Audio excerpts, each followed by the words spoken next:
two cultures that intersect are the cultures of rural America and the culture of show business. And that's what the movie's about. The plot of this movie is a sleepy Vermont town gets invaded by a movie company, and in the 3 days between the time that the movie company first arrives and the time they take their first shot, everyone in the town is suborned, polluted, saddened, and ruined. So it's a comedy. I've been fortunate working with great actors, and some of whom I've known forever, like Billy Macy and I met when we were basically teenagers. And Rebecca and I have been working together since we met about 11 years ago. Charles Durney's done a lot of plays of mine and television too. Patti LuPone and I met 1974, 75, and she's been doing a lot of my stuff. She was just on Broadway, as a matter of fact, with Rebecca. And I got a chance to work with some terrific new people here. Alec Baldwin. Alec did 2 movies of mine. He did The Edge, and he also did Glengarry, but we never actually met till we met on the set here.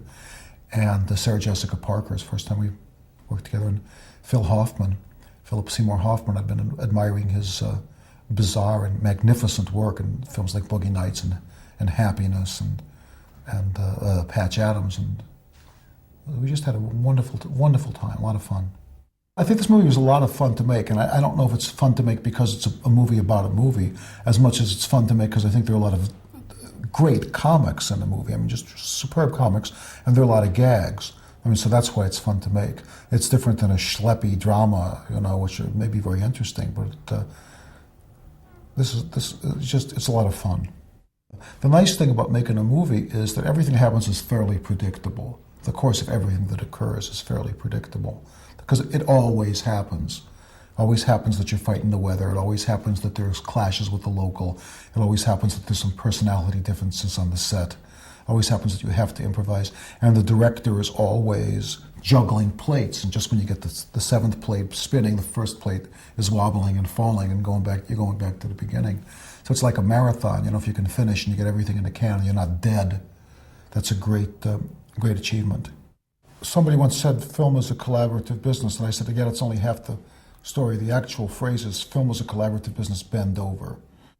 Writers are treated badly in the movie business because I think it's the one thing that nobody who calls him or herself a producer has any illusions that they can do.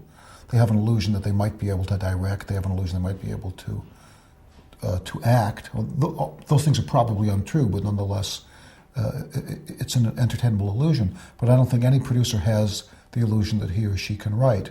So they think that they need writers, and because they need writers, they loathe them and fear them.